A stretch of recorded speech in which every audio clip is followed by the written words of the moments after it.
around the state. I know I looked at John Kenneth down at UNC Charlotte, and he has projections for increases in the construction workforce employment, and that's, I think, is the first time in a few years that that's happened in that projection. So, you know, by all accounts and all indications, it looks like we're on a positive trend. It may not be an extremely rapid positive trend, but things tend to be looking up for North Carolina. I talked a little bit about the unemployment rate in the memo, to the extent that that's a good indicator. I mean, I know there's been a lot of debate about why the unemployment rate is dropping, how much of that is actual added jobs, how much of that is folks dropping out of the workforce. But it may over-exaggerate to some extent, you know, to the extent to which jobs are returning in North Carolina. But I do think the fact that we're down to, I think it was 6.4% statewide most recently, is just further evidence of the general trend of a recovery in North Carolina. And I will say, you know, I think I say it in the memo in a few different places, is that when you look at, you know, quote-unquote recovery or economic improvement, we can put the numbers out on a statewide basis, but it really does vary a great deal from geography, from county to county, city to city, those sorts of things. So just because there's positive indicators statewide doesn't necessarily mean that you'll be seeing that reflected in your particular county or your particular area. So when you talk about the sales tax calculator that we put out, that's why it's so important that, you know better than I do or better than anyone does what the particular economic standpoint is for your county. And so there is space in there for you to put your own projections into the sales tax calculator, not just rely on our statewide numbers. So that, yeah, Kenneth's calling it up here on the screen. Anything in orange is locked and will be, input automatically. But anything in yellow there is really where your judgment gets to come in, and where you can put in your own projections and see if our growth is this much, we could expect this much in sales taxes and so forth. So we have all these statewide numbers that we'll talk about, but again, I'll just say it again that, you know, your local expertise is obviously probably the most important thing that goes into all of this. So with that, from an overview standpoint, I'll jump to, again, it's off from the PDF, so it's numbered as page 4 of the memo, the local government sales taxes.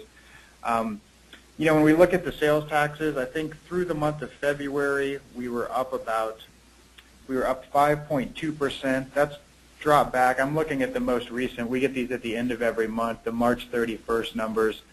Sales and use tax for the state year over year is up 4.2%. So it's dropped back a little bit from where it was at the time we wrote the memo, but I still think that sales tax growth overall appears to be headed upward. There was a state economic projection that just came out yesterday, I think, and the income tax numbers are a little bit off from what the state had projected. I think the tax reform that they enacted last year has affected the way that people are withholding their taxes a little bit more than they expected. But overall, the revenue for the state is more or less on target, and that's in large part because sales tax revenues at the state level are even further ahead than they expected them to be. So we are seeing a pretty good growth in sales tax. And again, as I said with one of the charts in the beginning, you know, sales tax related to construction is trending a bit upwards as well. So that's why we put out the 4.5% number for this fiscal year, and following all those trends, opted for a 3.75% growth rate for fiscal year 2014-2015. You know, you'll be picking up some additional sales taxes in terms of some of this expansion of the sales tax base. Probably not very much from a percentage standpoint, but I suppose every little bit helps at this rate. You know, some of those taxes on service contracts, admissions to live events, those sorts of things. And the announcement that Amazon will be collecting sales tax here going forward should bring in some additional revenue as well. Except for any kind of federal solution for internet sales tax, whether it's the marketplace fairness tax or whatever it might be, you know, that could certainly increase the revenue as well. But thus far, we haven't seen anything coming down at the federal level, although there's hope that they're making a little bit of progress. So that's really where we're at from a sales tax standpoint. And like I said, I'll answer more questions on any of these or anything that we were thinking on any of this at the end. You know, on page 6 of the memo, we start talking about the POW bill. We were looking at the motor fuels tax collections through this year. At the time we put the memo out, I think it was they were up about 0.6%. At the end of March, they were up about 0.4%. So POW bill is probably looking at a very minimal increase from this year, maybe just about equal to what you've been receiving before. You know, the change they made with the transportation reform legislation last year, it used to be some from the highway fund and then a supplement from the highway trust fund. They've cut that out, so POW bill funds are now just a percentage. They're 10.4% of the motor fuels tax collections that go to the highway fund. So, you know, your POW bill going forward is going to be very much tied to what happens with gas tax collections. So we'll be watching that pretty closely. But thus far, despite, you know, a higher price of gas, the collections are still on track to be pretty much in line with what you got this year. And that was certainly the intent of the legislation when they made this change into how the POW bill funds, where they would come from. The intent was to hold municipalities harmless. And so based on what we can project right now, we haven't seen an actual number from the state, but based on what we project right now, we think that the POW bill fund will be POW bill funds will be about what they are for this fiscal year in fiscal year 14-15. The first of the state-collected local taxes that we talk about is electricity, and even though they're not side by side in the memo, I should probably go ahead and talk about electricity and natural gas together in terms of this utility franchise distribution. Yeah, it's probably the area that I've been getting more questions about, and the Department of Revenue has been getting more questions about than anybody in terms of looking at revenues for next year. And there's a lot of uncertainty out there because not necessarily in the way it'll be collected and distributed, but just in the amounts of money that will be out there, you know, transitioning away from a defined franchise tax that was based on collections within your jurisdiction to something where it's a percent of the sales tax rate that is returned to municipalities. I don't know if anybody quite knows how it's going to work out until we see it in effect for a year. But again, somewhat similar to the POW bill, these percentages were chosen with the intent of holding you harmless so that you're not receiving any less in utility franchise distributions in the coming years than you are this year in fiscal year 2013-14. So I think I explained this in the memo. I've probably talked to many of you or sent out emails to this effect. You know, they call it a snapshot. I've been referring to it as a baseline, whatever you want to call it. The amount of distributions that you receive every quarter in this year, fiscal year 2013-14, that'd be December, March, June, and September, I suppose, is what the baseline of what you receive going forward. So when they take away the franchise tax and apply the general sales tax rate to, we'll start with electricity, they're going to take 44% of those sales tax revenues and return them to municipalities. And so assuming that 44% is sufficient to give every municipality the same electricity franchise distribution that they receive this fiscal year, every municipality will then receive the exact same amount of money that they're receiving this year. Then if there are additional funds left over from those sales tax proceeds, they're going to be distributed to every municipality across the state on an ad valorem basis based on what percentage of the overall state ad valorem levy your specific ad valorem levy is. If those sales tax revenues are not enough to give everybody the same amount of distribution that they received in this fiscal year, then everybody's distribution will just be reduced at an equal rate across the state. But the hope is that these sales tax proceeds will be more than enough to give you what you got now in this baseline year. So for electricity, that's about 44. They're doing 44% of the sales tax revenues. So electricity and natural gas are both difficult to project just from a they're so weather dependent, particularly natural gas, but also electricity to a certain extent. We find that the collections are a little bit ahead of where they were, and there's maybe a warm spring coming up, so we projected a 1.5% increase for the current fiscal year. We projected growth of 3% for fiscal year 2014-2015, and that just comes from Energy Information Administration, the forecast of the usage that they see in the coming months, looking at some weather projections for the coming year. But again, the uncertainty on this is somewhat high, simply because it is weather dependent. And shifting to natural gas, that's certainly even more so. Cold winters can have a significant impact on those on that distribution. And that's really what we've seen so far this year with the pipe natural gas tax.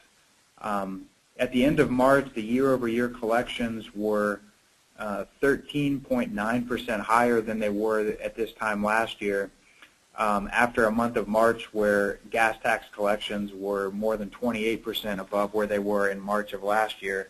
So, a somewhat cold winter with some of these significant winter weather events that we've seen seems to have led to a large increase in natural gas usage, which has led to an increase in the natural gas tax. So we've called for an 8% increase this year over what municipalities saw in natural gas distributions last year. Now, because of the way this has been set up,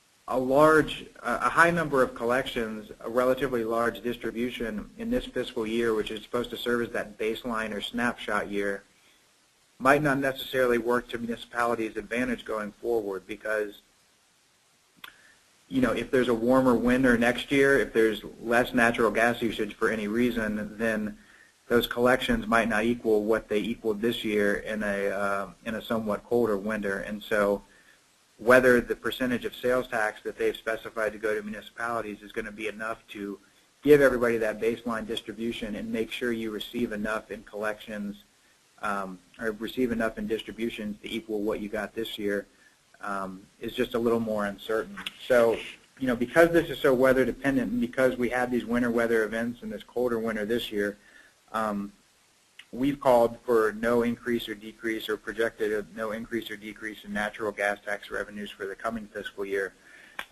This is really just a case of the tax reform efforts and the way this has been set up going forward, not allowing us to achieve a lot of predictability for this particular revenue source, because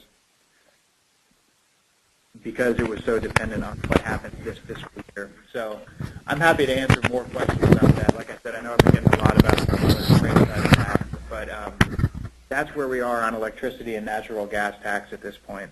Okay, Chris, let's take one question, because there have been two questions that have been asked, and I'll go ahead and say one for the discussion because I think it's more about what other jurisdictions are doing. But this question is actually replying to someone asking about that baseline. And the question is that hold harmless amount, that kind of baseline that is being established here in this fiscal year, is that going to apply beyond fiscal 15? Is that basically going to be the baseline going forward into 16, 17, and beyond? Yeah, that's a great question. And it's actually a question that was addressed in the Revenue Laws Committee this morning of the General Assembly that met this morning, and I can talk a little bit more about the Revenue Laws Committee a little bit later. The way the law is set up now, this fiscal year 13-14 baseline is set to be the baseline amount permanently. There's no provision in the law right now for ever revisiting that. Will that hold forever? I don't know. If you have a large electric or gas user that either comes into your jurisdiction or leaves your jurisdiction, you may or may not want to see that baseline revised going forward. But right now, what you receive in 2013-14 is scheduled to be that sort of snapshot amount every year for the future. The only exception to that is comes with amended returns, and that was the clarifying legislation that they put in the that was before the Revenue Laws Committee meeting this morning. If there's an amended return, there's 3 years to file those. If there is an amended return that affects the 2013-14 fiscal year distribution that you got for electricity or natural gas, either way, once a year, every year for the next 3 years, on September 15th, the Department of Revenue will revise that baseline based on these amended returns. So I don't think these amended returns typically, they told me it was about maybe $1 million statewide at the most. Hopefully it wouldn't have a significant impact on you either way. But the fiscal year 13-14 could be adjusted by one of those amended returns. But barring that, what you receive this year is intended to be that baseline year forever at this point. There's no provision in the law currently for revisiting that. I hope that answered the question. Please let me know if there's something else I can clarify or something else I didn't touch on. Will do. I'll try to give these other revenue sources their due, but I do want to leave plenty of time for questions and discussion.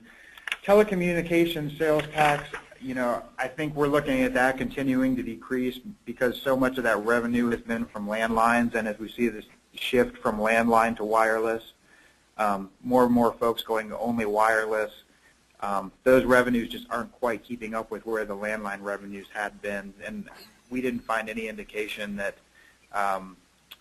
that trend was going to be stemming anytime soon. So we are looking at further decrease in the telecommunications tax. Video programming, again, as these technologies shift, it does affect some of these revenue sources. If more and more folks are canceling their cable and their satellite and going to streaming or internet-based services, that's going to continue to impact these, and that seems to be a trend that maybe is not growing or is picking up steam, but looks to be somewhat steady for the near future. So we think there'll be about a 1% decline this year and a 1% decline next year too. Solid waste disposal tax, that is this tipping tax on municipal solid waste and construction and demolition debris that gets deposited to landfills, and a portion of that is returned to cities and counties.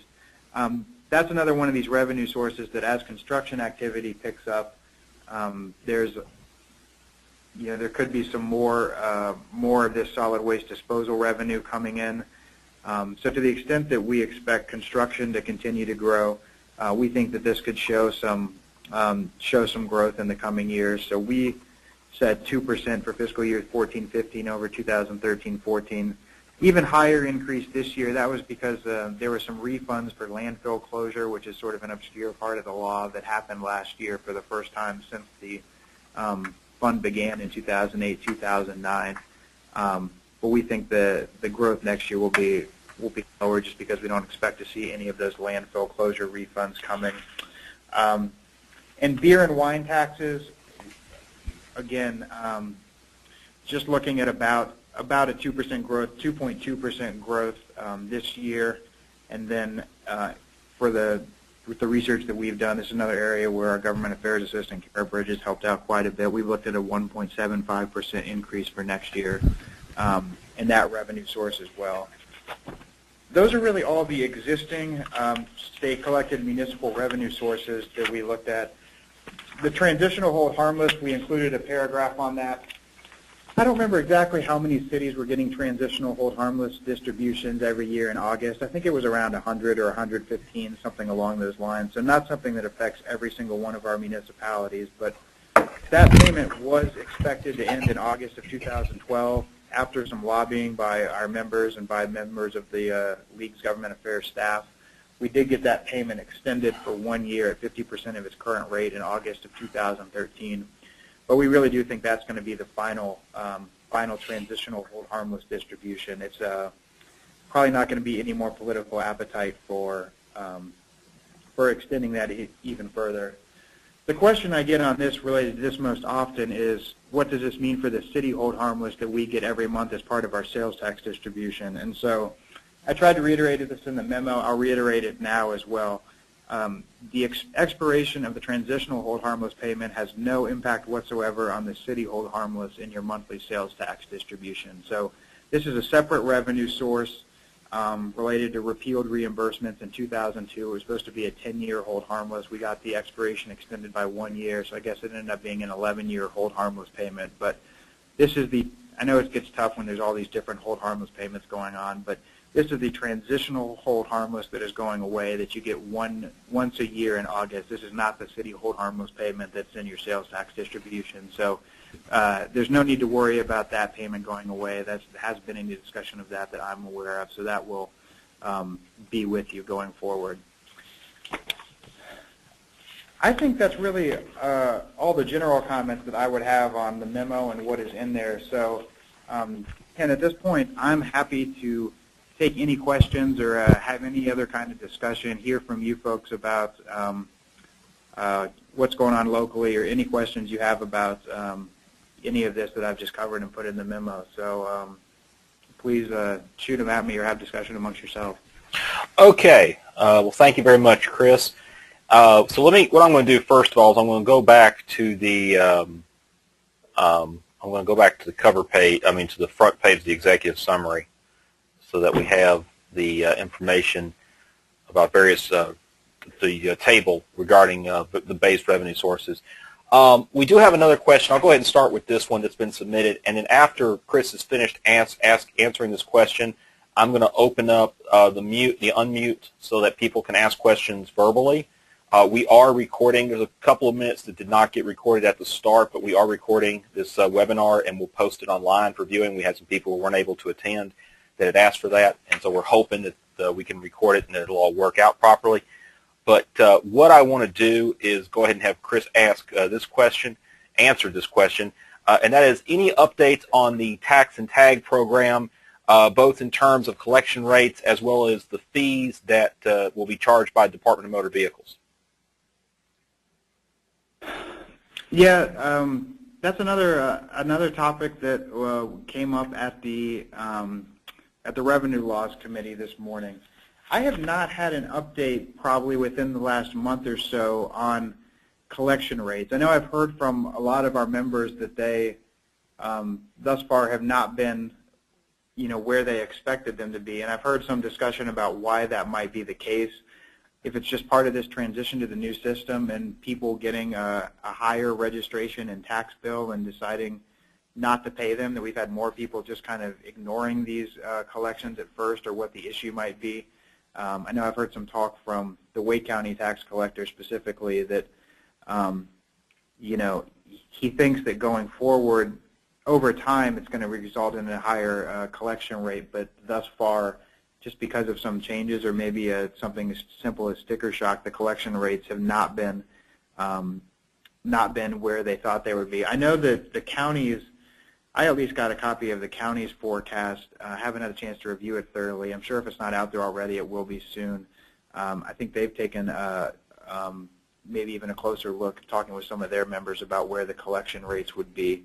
But I have heard from quite a few folks that the increase in collections that they expected as part of this program haven't really been reflected thus far and might even be a little bit below where they were last year.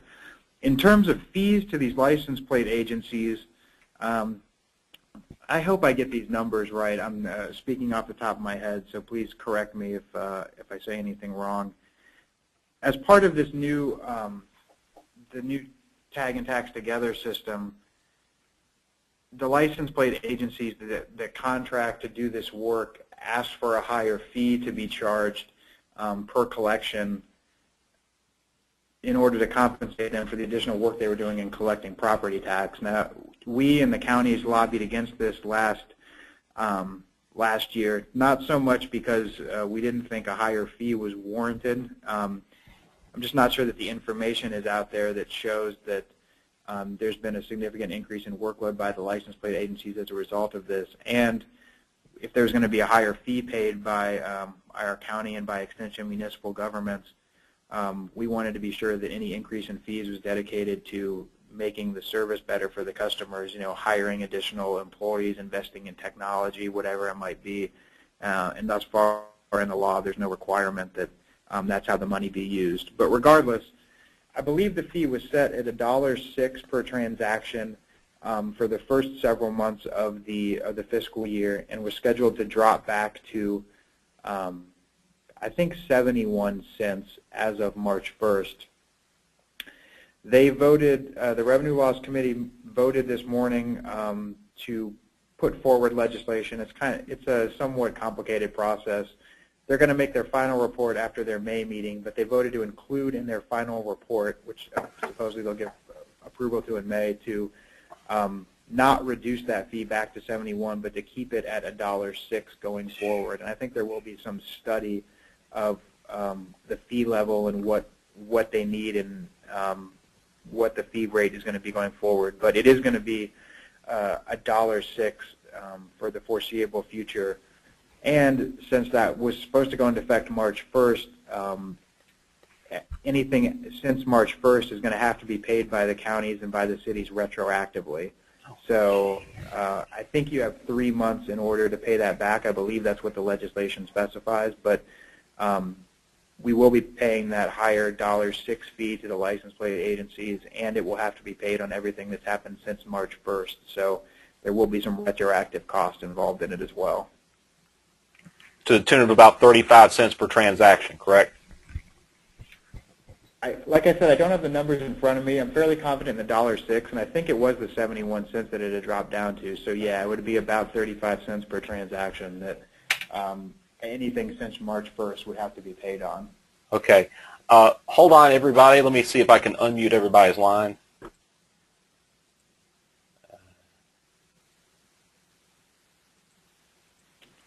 Okay, I'm in the process. Everybody, make sure your lines are down. I am now in the process of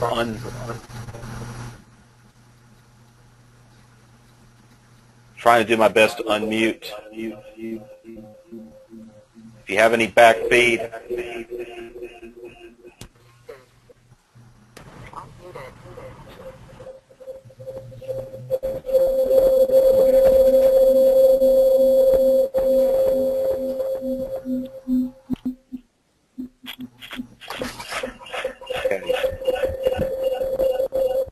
I tell you what, I'm going to try this again. We're just going to keep the lines mute, but if you do have a question you want to ask, you can raise your hand. There's a hand raise feature available that you can use if you would like to ask a question. If you want to be able to ask a question verbally, otherwise you can just type the question in the questions box. Go to the next one that's been asked, and this is a follow-up to the questions about electric taxes, and I believe I know the answer to this, but I'll let Chris answer the question.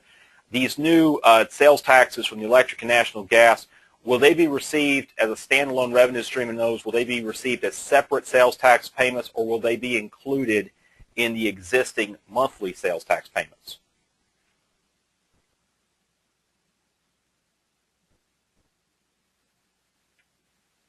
Chris?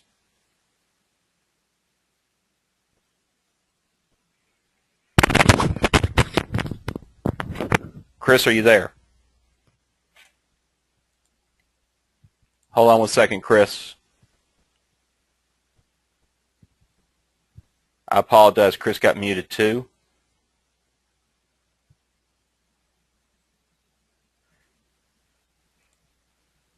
Chris, you should receive a PIN number to unmute your audio.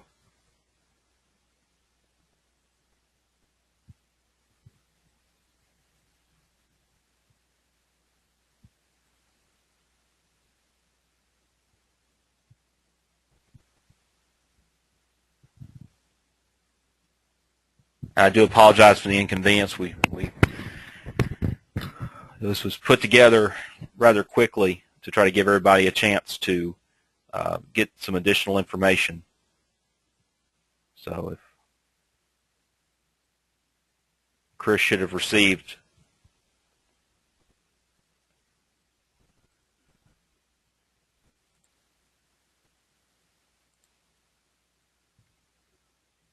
okay.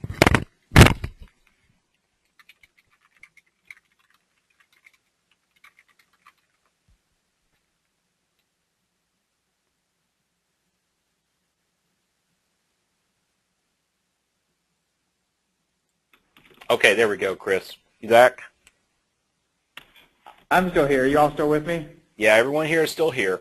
I do apologize for that. You heard the question that I asked, and just to repeat it just real quick, these new, because of the shift over from prior tax to now from franchise tax to sales tax on electricity and natural gas, will they be received as separate payments and should be booked as such, or are they going to be just bundled into the monthly sales tax payment?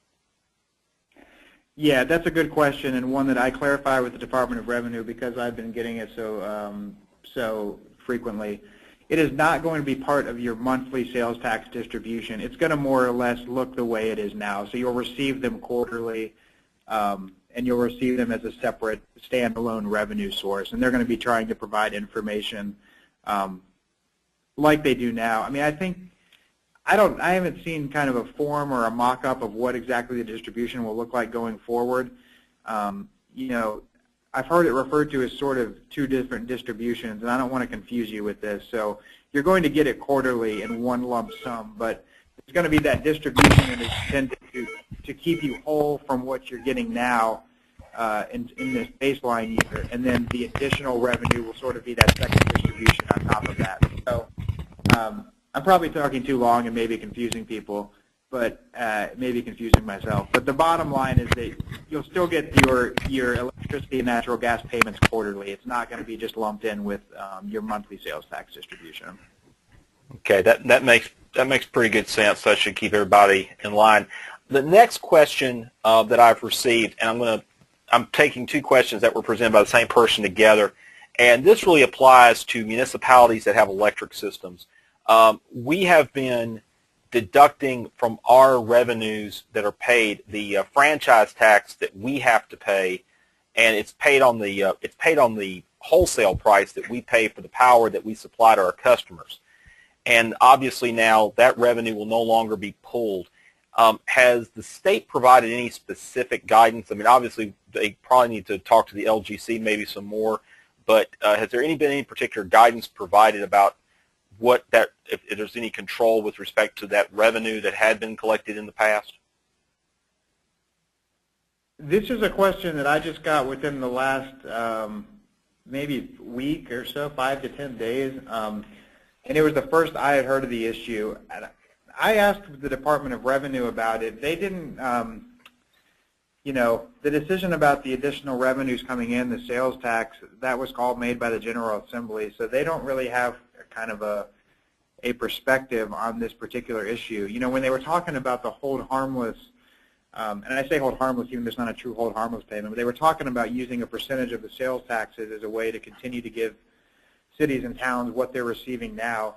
I think they were only looking at the utility franchise tax distributions. I don't think they took these additional revenues that you were deducting into account. So at this point, I think that's just going to you know, I would like to hear more from folks. If there's anybody on the call who has information on how much those deductions are now, and so what kind of revenue hit that you'll be taking as a result of these deductions going away, please give me a call or just email that information to me, because I'd like to begin collecting that and seeing if there's something we can do as these distributions are being made next year. You know, if it turns out that I think the intent was always that when these changes were made that municipalities would be more or less kept whole. That was the goal. And so if there is this kind of side effect where you're losing revenue separate from utility franchise distribution, I'd certainly like to know about it. So to the extent that you're able to email me anything in that regard, I'll begin collecting it and see if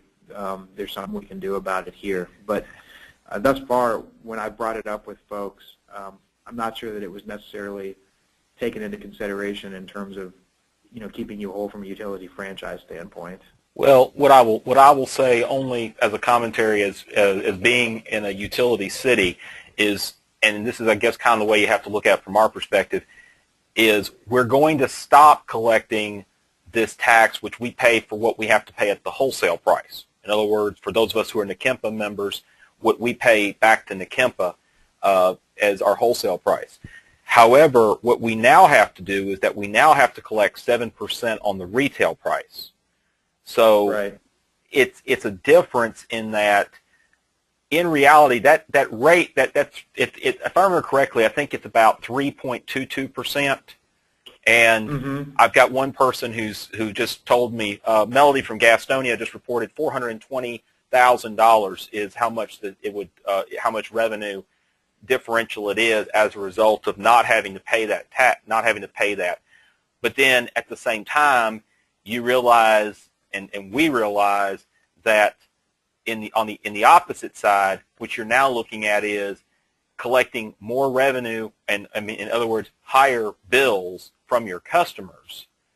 Even if you adjusted for the 3%, which it's only 3% on the wholesale, when you're charging 7% of retail, it's a significant difference. Right. I don't know necessarily what that would be for all systems. Systems have different sizes and different rates, but obviously that is something we've talked about it here a little bit that we have to take into consideration, and something we're going to have to communicate to the public. The good news is that it does start in the summer when demand, when for a lot of customers, utility usage is lower. Not for everybody, because you are in the middle of the cooling season, but it is still a challenge. It is still something that we have to take into consideration with respect to individual utility bills, both for residential and commercial customers. So I certainly, if Chris, if you and I want to talk about this more offline and see about trying to gather some information, I think it probably would be of benefit in y'all's discussion, particularly y'all's discussions with the legislature. Yeah. On this. Yeah, that'd be great. Let me see here. We had a question that was asked. Question here from someone. I believe they're from Catawba County. The question is, Chris, when this question is from a county person from Catawba County, and they're asking, in terms of these projections, are they done in isolation with the work that's done by the County Commissioners Association? I think the answer is yes, would be the short answer. I mean, Rebecca and I are in contact quite a bit. The timing of both of our projections differ a little bit.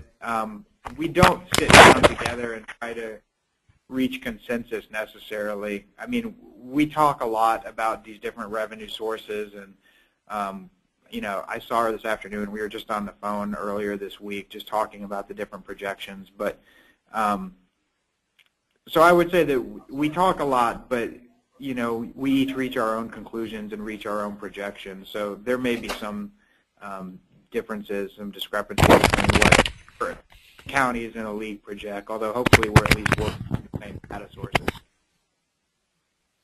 Okay. And I apologize, that's Parth from Cabarrus County, not Catawba County, that asked that question. I was having to go off memory. I'm looking here to see if there are any other questions. Someone asked was looking for more reference information on solid waste disposal tax. That information, a lot of the background information for that is available at the Department of Revenue website. If you go to dornc.com, you can find it in the course of their site tree for that information. I'm trying to see if there's anything else that I don't see any other questions that are posed. I don't see anybody's hand up. Wait, we got one, so hold on one second. I'm going to let this person, Nicole?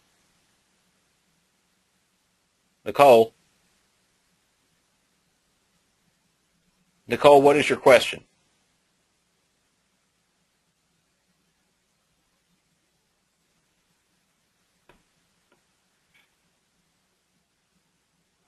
Nicole, I see that you had your hand up. What is your question?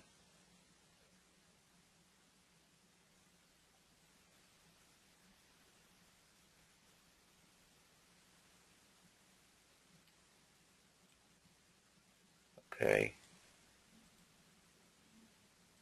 That's cut through. Here's another question from the question sheet. Do you think the talk about changing from the gasoline tax per gallon to a mileage-based calculation will get any actual action with the General Assembly?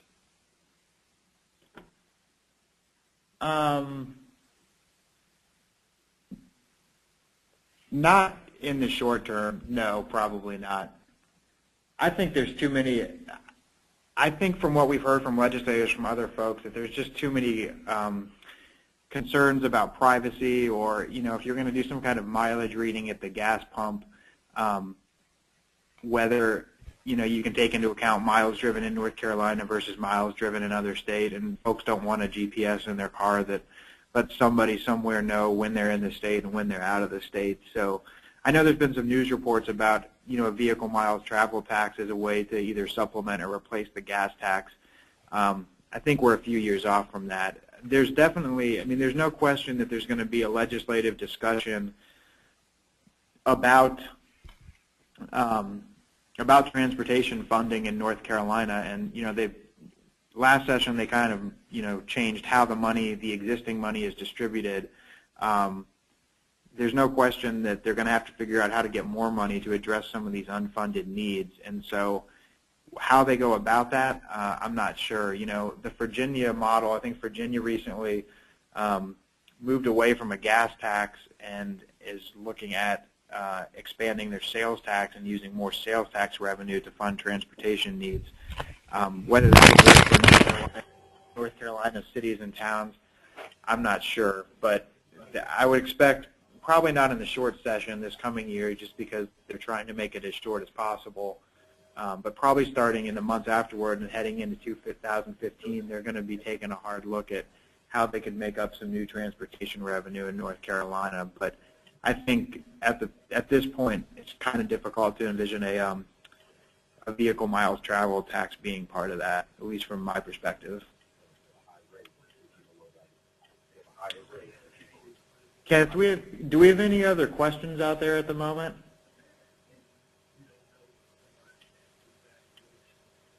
I don't know if Kenneth is still with me. Hopefully you all can still hear me as well. What I did want to say, and I don't want to cut off anybody's questions or discussion, one update I did want to give you. I know I mentioned a couple times that the Revenue Laws Committee met this morning. One of the issues that they took up in revenue laws this morning was the privilege license tax. And I know many of you are aware of the privilege license reform discussions that have been going on at the General Assembly. They voted to move forward with the proposal that they had out there before, which limits the amount that municipalities can charge per physical location of a business to $100. It gets rid of all the caps and exemptions, but does have that $100 cap on the privilege license that has been discussed. So that's going to be, they voted to put that in their final report, which will come out at their May meeting, and then they'll vote to recommend to the General Assembly. So Fiscal Research is estimating about a $25 million hit to municipalities from this privilege license reform.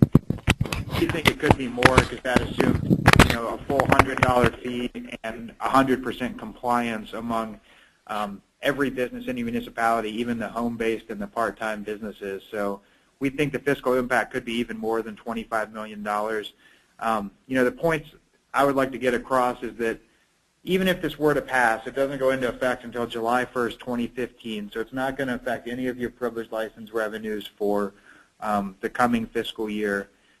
We still think it's early in the process. Just because this committee recommends it, it still has to go through the legislature, be passed by the Senate, passed by the House, and signed by the governor. So moving on from the Revenue Laws Committee is one step for privilege license reform, but it's certainly not the final step. And we'll be continuing to work with legislators and trying to either reform this tax in a way that doesn't provide such a significant hit to municipalities, or like they talked about today and have talked about with us previously, trying to make this part of a larger package, so that if the municipal privilege license is taken away, maybe there's some additional revenue coming into municipalities where they can be kept whole almost. They've talked about, well, we'll do away with the privilege license now, and we'll come back in 2015 and expand the sales tax to more services, and municipalities will get even more sales tax revenue.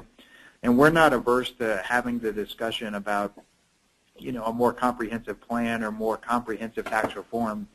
We just don't want to pass privilege license now and know that that's going away with only the promise of future revenue coming next year. If we're going to do it as part of a package, we just like to do the whole package at one time. So those are the messages we're going to be continuing to take to legislators. I just wanted to give you that update and let you know where the issue is at now. So it looks like it will come out of the committee next month, but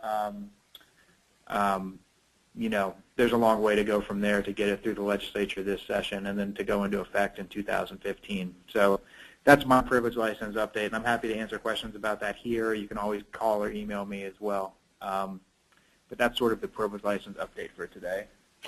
And let me just add to that, and I do apologize if you were hearing background noise in the back from me. I was trying to take care of something here in the office. We are, one of the things that Chris and the staff at the League of Municipalities do is they do a weekly email called LinkedIn. It's typically it's issued on Fridays. And a lot of what Chris just talked about in terms of actions that are being taken during this time between sessions by the House and Senate committees, it is actually information that they provide in this email. You can subscribe to it. There's also a archive. This is actually the most recent LinkedIn from this past Friday. If you go to their website, you will see in that same column that all the legislative information is, you will see that they do post the updates to those emails. And I would imagine, Chris, that what you just talked about will be featured in the LinkedIn update coming out this Friday, correct? Yeah, I need to go write about it right now, actually.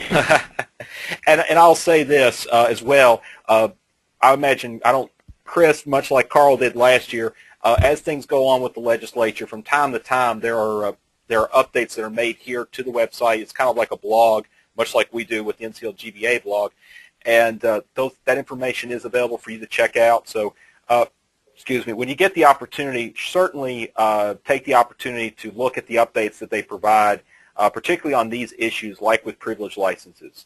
That obviously is a significant revenue issue for a lot of municipalities, not just from the standpoint of how much you collect, but as Chris pointed out, the ability for us to achieve compliance. I mean, going from the business involved now to basically every business is certainly going to have a significant effect, and we certainly know that there's going to be some challenges coming forward.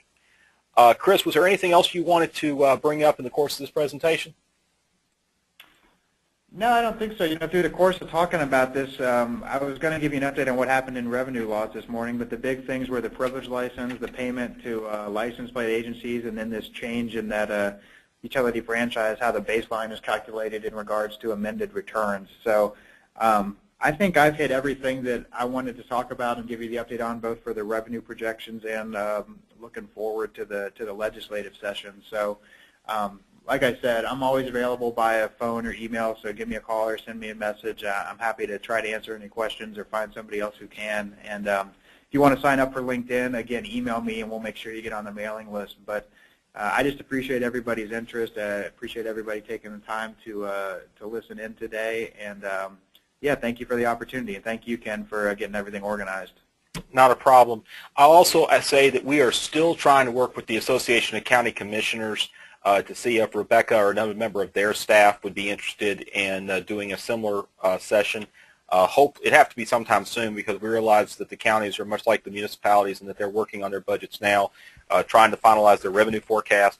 So we hope that we can have some information. If not, obviously, we will do our best through our email to share the information that we are able to obtain.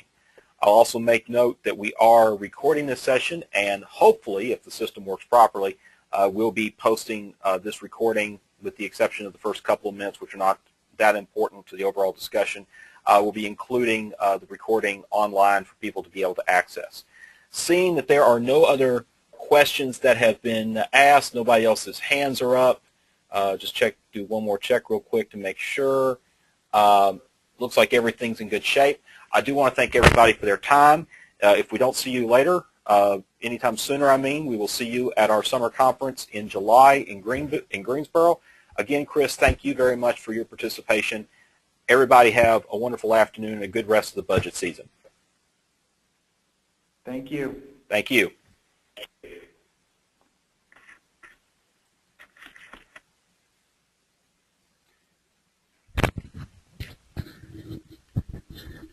Chris, are you still there?